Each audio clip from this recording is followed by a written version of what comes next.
He kōna ipurangi tēnei nā te reo irirangi o Aotearoa.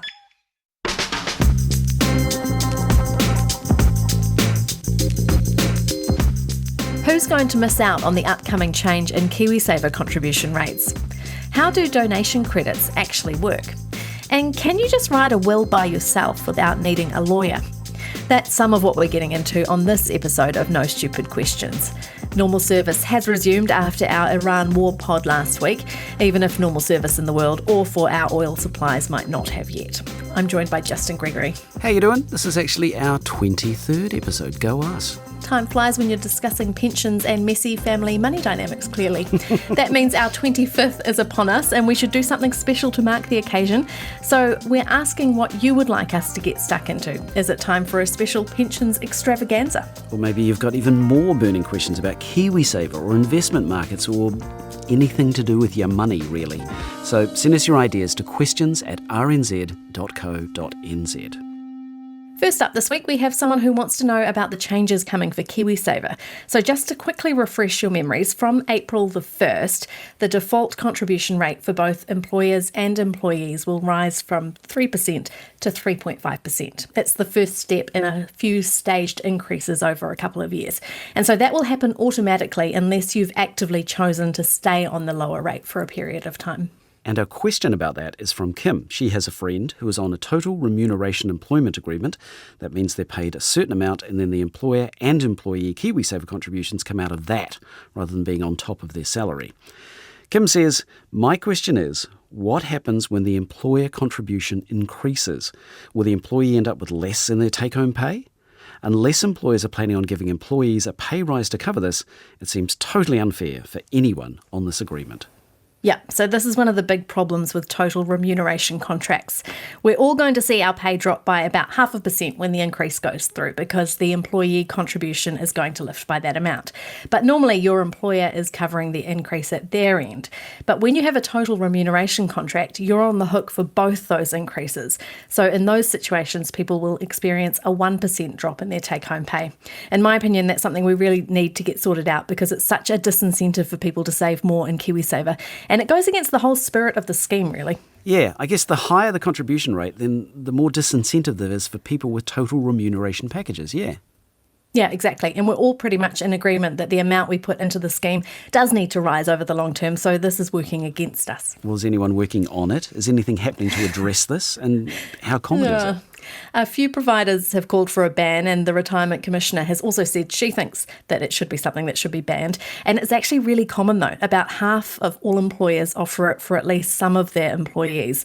I think it would be one of the most significant changes we could make to the scheme right now, and it would be an instant impact for some people. Switching it up for question number 2, it's about the donation service fee. Now, a couple of podcasts ago, we talked about how, in some cases, people making a donation are asked to pay an optional service fee to cover the admin costs of the charity, so that the whole donation can go to the charity rather than the platform that does the fundraising. Women's Refuge told us that this is sometimes broken out or not on donation receipts because it's not actually going to the charity, so it isn't claimed. Other charities do it differently though, like World Vision, and sometimes it is all on one receipt.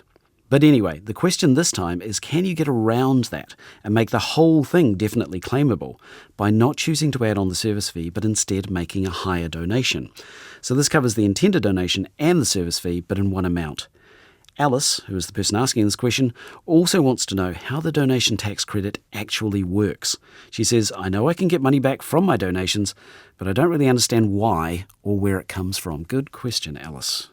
So in terms of the first part of that question, yes, you can totally do that. Sometimes the service fee might be a percentage, so it might not work out exactly the same amount as doing your donation plus the service fee, but I'm sure it will be close enough overall. And it would get around that issue of whether there's a split out donation and then the service fee that you can't claim, because you can't claim the service fee, only the donation to the charity.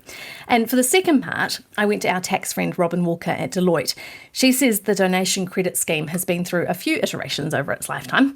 And she says since 2019, you've been able to upload your donation receipts into Inland Revenue's My IR portal, which makes it easier to keep track of them in between filing returns and so on. She says if you want to claim a donation tax credit, you need to do this separately to your personal income tax return. And the important thing to be aware of is that the donation tax credit is a flat amount of 33.3%. So regardless of whether you have a 10.5% marginal tax rate or you're on the 39% rate, you get 33.3 cents back for every dollar you donate to charity. Paperwork's important though, so you need to collect and file your donation receipts with Inland Revenue. So the idea is that basically that you're getting a third back of every dollar you donate to charity from the tax you've paid on your income in that year. And you can fill out the return through MyIR, or if your employer offers payroll giving, you can agree to donate an amount every payday, and then you get the tax credit immediately. In 2024, Inland Revenue paid out an average $961 in donation tax credits to 345,600 people who gave about $1 billion to charity overall. And Robin says some research by IRD found that some people don't actually know about the credit at all, so you might be owed money that you didn't even know about. So it's worth checking out. If you've given money to a charity, go check it out, but keep your receipts. Yep. That's right. Make sure you've got receipts. Third question. Rita wants to know, why can't a spouse get paid for being her spouse's full-time caregiver? Susan? I went to MSD with this question and they asked for more information. I had to tell them I don't have any, so we'll tackle this one very broadly. Very broadly. Very. So generally, you don't get paid to look after your family members, whether that's your kids or your parents or your spouse. MSD's information about the supported living payment says this can't be paid to people looking after their spouses, but if the spouse is eligible for the supported living payment, they might be able to be included in their benefit at the married rate. So that's something. To be on supported living, though, you have to basically be in a situation where you would otherwise need hospital level care. If your spouse has a disability, there might be some other funding available. So that's all to say it depends a lot on your individual circumstances, but you could go and talk to MSD about what might be available. Hope that works for you, Rita. Good luck to you. Judith is next. She says she's 65 in July. Happy birthday for then, Judith. And not intending to withdraw her KiwiSaver for a while. She says she's got about $35,000 in there and isn't really expecting any more money to be contributed. It's in a moderate fund, and she wants to know, are there still benefits to that fund even when the government contribution stops, which it does at 65? She wants to know also, should she move to a conservative fund? And if not now, then when? The first bit is easy. Yes, when you turn 65, your KiwiSaver fund basically becomes like any other managed fund. You can get your money when you like, you can keep making contributions as you want, and employer contributions might stop though, and the government will also stop putting money into your account. But everything else will remain the same. It retains all the benefits of an investment fund, so you're invested in markets and you can expect your returns to grow your balance over time, even if you aren't contributing yourself. As for the conservative question, this depends a bit on what your plan is for your money. Judith says she doesn't think she'll need it for a while, so she can afford to keep taking a bit more risk, probably. I think if she's getting to the point where she might need it within the next 3 years or so, she might like to think about moving to a conservative fund, but that's not advice, and she should probably chat to her provider or an actual advisor about it. A question now about wills. I know we've had some questions in the past that probably could have been resolved more easily with a clear will, like some of the family conflicts we've been discussing lately. Julie says, do you have to write a will with a lawyer, or can you write your own, have it witnessed, and just keep it in a safe place? Yeah, you can. To be valid, it just has to be signed and witnessed correctly by 2 people. 2 people. Yeah. But if you have anything complicated about your circumstances at all, it's probably worth getting some legal advice. Michelle Pope, who is Principal Trustee at Public Trust, says any will that's not clear can bring challenges, cost and complexity when the estate is administered after a person dies, because matters may need to be resolved through the courts, which you really don't want, ideally. And worst of all, she says your wishes might not be clear and your estate might not be distributed the way you wanted it to be. She says some of the main problems with DIY wills are a lack of clarity. Some people don't realise KiwiSaver is an asset they need to think about, for example, or a lack of understanding of how things should work, and issues with complex families, as we've seen. So the upshot is yes, you can, but please be careful. I'm in 2 minds about saying this, but I think AI could possibly help. Righto, there's been a lot of grim news this week with the price of everything going up, but Susan, you've managed to find one bright spot, things that have got cheaper over the past 10 years. Go on then, surprise me. Yeah, it's not petrol or airfares, No, but I knew did that. find some things. Audio-visual equipment, telecommunications equipment, computing equipment, all stuff that technology has made cheaper has definitely dropped in price over the past 10 years. And also the way that Stats NZ measures it makes the falls look really big because it looks at what you get for your money. And what you get for $500 of cell phone now is a lot better than you would have got a decade ago. So it looks like we're getting a bargain on that sort of stuff. All right, audiovisual stuff, as you say, computing stuff, technology, that's not that surprising.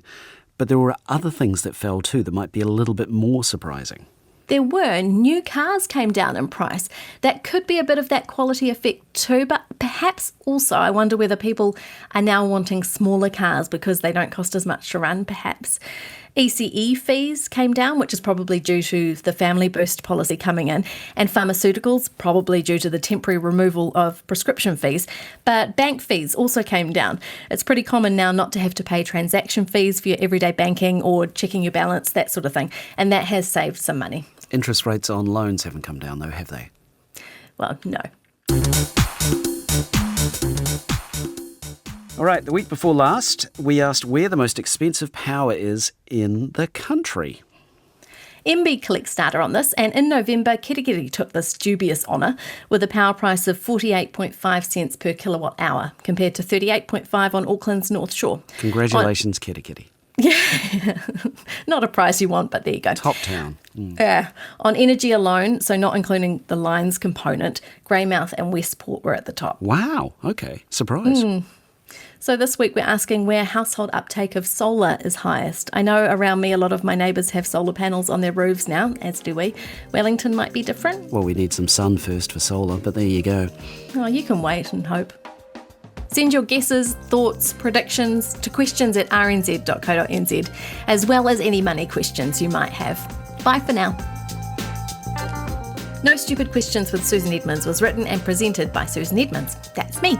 Justin Gregory is the producer. The engineer is Phil Bench. Thanks to Kim, Alice, Rita, Judith and Julie for their questions, and Robin Walker, MSD and Michelle Pope for their answers. Follow and listen to No Stupid Questions with Susan Edmunds on Apple Podcasts, Spotify or any podcast app so you don't miss an episode. Stay safe, everyone.